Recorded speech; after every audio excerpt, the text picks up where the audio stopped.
Hello everyone, আমি শ্রাবণী। আমার একটি নতুন ব্লগে আপনাদের অনেক অনেক স্বাগত জানাই। তো আপনারা সবাই কেমন আছেন? আশা করছি খুব ভালো আছেন, আর আমিও খুব ভালো আছি। তো আপনারা এটাকে দেখে চিনতে পারছেন এটা কি? চলুন দেখে নিন আমি আজকে কি বানাবো। তো এটা আপনারা কে কী নামে জানেন আমাকে কমেন্ট করে জানাবেন। আমরা খসলা বলি বা কালো তিল। তো দেখুন, এটাকে আমি মিক্সচার গ্রাইন্ডারে ভালো করে ছুলে নেব। তারপর আমি কুলোতে করে পাঁচুড়ে নেব।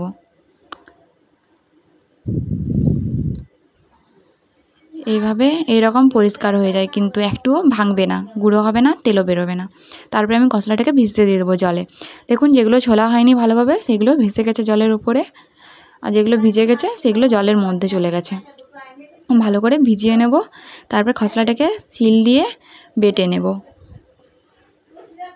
মিক্সার গ্রাইন্ডারে বাটছি না, শিলে বাটলেই ভালো হবে, তাহলে মুখে একটু লাগবে।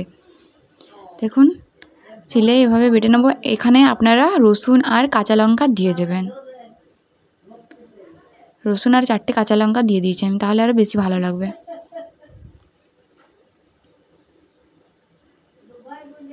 তারপর আমি পেঁয়াজ কুচি করে নিয়েছি, এটা পুরোটা আমার বাটা হয়ে গেছে। পেঁয়াজ কুচির মধ্যে পেঁয়াজ কুচি দিয়ে দিলাম, তারপরে লঙ্কা গুঁড়ো দিয়ে দিলাম আর স্বাদ মতো নুন।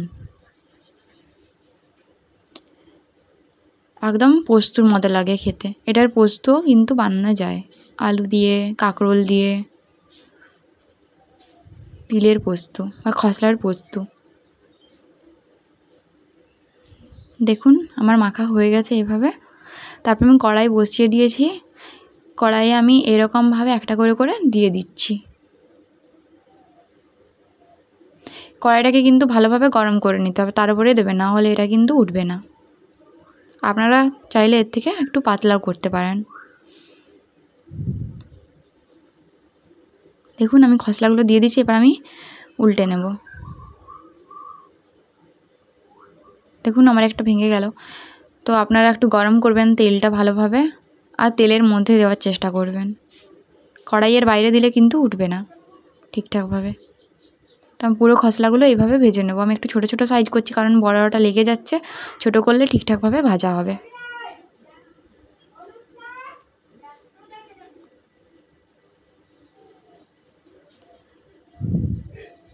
আপনারা এটাকে কে কী নামে জানেন আমাকে কমেন্ট করে জানাবেন। তো আমার খসলা ভাজা একদম রেডি। খুবই সুন্দর লাগে খেতে। ভিডিওটি কেমন লাগলো, ছোট্ট ভিডিও। দেখা হচ্ছে পরের ভিডিওতে। কমেন্ট করবেন, লাইক করবেন, শেয়ার করবেন আর সাবস্ক্রাইব করে দেবেন। দেখা হচ্ছে নেক্সট ভিডিওতে। ততক্ষণের জন্য বাই বাই, টাটা, থ্যাংক ইউ।